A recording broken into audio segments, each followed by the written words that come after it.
प्रश्न 1। एक बच्चा सदैव दूसरों के प्रति सहानुभूति दिखाता है। यह निम्न में से कौन सी आदत कहलाती है? ए. विचार संबंधी आदत। बी. भावना संबंधी आदत। सी. नाड़ी मंडल संबंधी आदत। डी. नैतिक आदत। उत्तर बी. भावना संबंधी आदत। प्रश्न 2। इनमें से कौन सा आकलन करने का सर्वाधिक उपयुक्त तरीका है? ए. आकलन शिक्षण अधिगम में अंतर्निहित प्रक्रिया है। बी. आकलन एक शैक्षणिक सत्र में 2 बार करना चाहिए, शुरू में और अंत में। सी. आकलन शिक्षक के द्वारा नहीं बल्कि किसी बाह्य एजेंसी के द्वारा कराना चाहिए। डी. आकलन सत्र की समाप्ति पर करना चाहिए। उत्तर ए. आकलन शिक्षण अधिगम में अंतर्निहित प्रक्रिया है। प्रश्न 3। बालक के निम्नलिखित में से कौन सा सामाजिक संपर्क का स्रोत सबसे प्रारंभिक और सबसे अधिक चलने वाला है? ए. शिक्षक। बी. परिवार। सी. सहकर्मी। डी. मित्र। उत्तर बी. परिवार। प्रश्न 4। सृजनात्मकता से संबंधित निम्न में से कौन सा है? ए. अभिसारी चिंतन। बी. सामवेगिक चिंतन। सी. अहमवादी चिंतन। डी. अपसारी चिंतन। उत्तर डी. अपसारी चिंतन। प्रश्न 5। इनमें से कौन सा भाषा के विकास को प्रभावित नहीं करता है? ए. परिपक्वता। बी. अभिप्रेरणा। सी. स्वास्थ्य। डी. लंबाई या वजन। उत्तर डी. लंबाई या वजन। प्रश्न 6।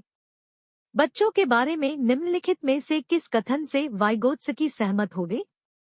ए. बच्चे तब सीखते हैं जब उनके लिए आकर्षक पुरस्कार निर्धारित किए जाए। बी. बच्चों के चिंतन को तब समझा जा सकता है जब प्रयोगशाला में पशुओं पर प्रयोग किए जाए। सी. बच्चे जन्म से शैतान होते हैं और उन्हें दंड देकर नियंत्रित किया जाना चाहिए। डी. बच्चे समवयस्कों और वयस्कों के साथ सामाजिक अंत क्रियाओं के माध्यम से सीखते हैं।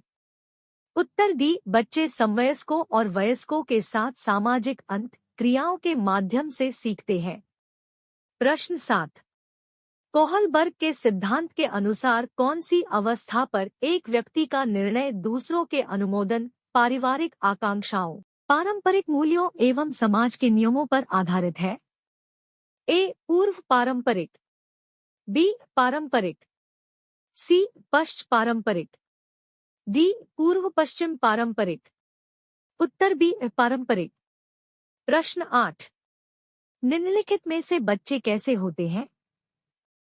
ए. चिंतन में वयस्कों की भांति ही होते हैं और ज्यों-ज्यों वे बड़े होते हैं उनके चिंतन में गुणात्मक वृद्धि होती है।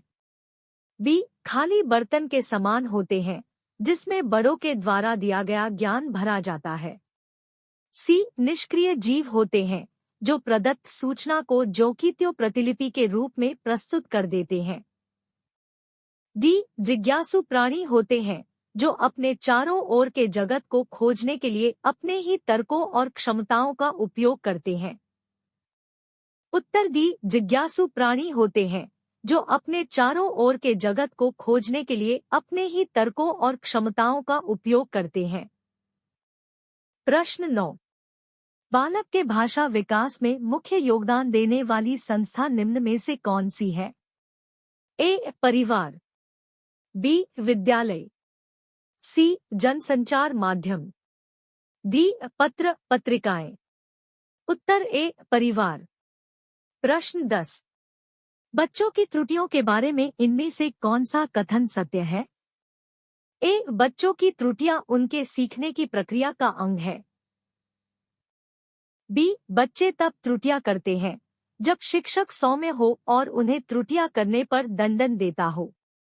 सी. बच्चों की त्रुटियां शिक्षक के लिए महत्वहीन है और उसे चाहिए कि उन्हें काट दे और उन पर अधिक ध्यान न दे। डी. असावधानी के कारण बच्चे त्रुटियां करते हैं। उत्तर ए. बच्चों की त्रुटियां उनके सीखने की प्रक्रिया का अंग है। प्रश्न 11। निम्नलिखित में से कौन सी संज्ञानात्मक प्रक्रिया है? ए. खेलना।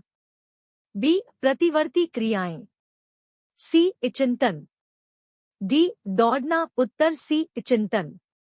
प्रश्न 12।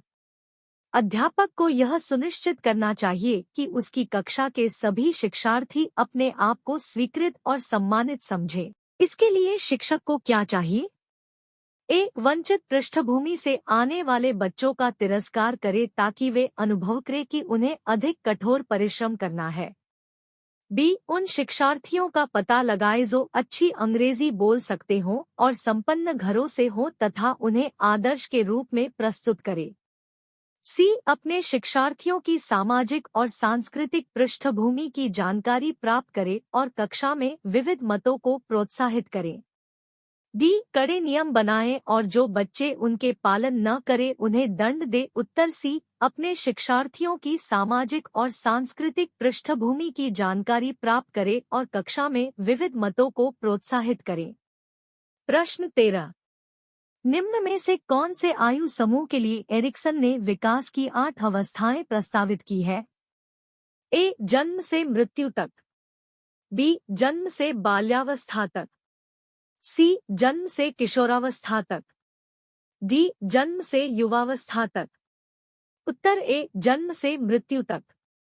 प्रश्न 14। सुरेश सामान्य रूप से एक शांत कमरे में अकेले पढ़ना चाहता है, जबकि मदन एक समूह में अपने मित्रों के साथ पढ़ना चाहता है। यह निम्नलिखित में से किसके विभिन्नता के कारण होता है? ए अभिक्षमता, बी अधिगम शैली, सी परावर्तकता स्तर, डी मूल्यों। उत्तर बी अधिगम शैली।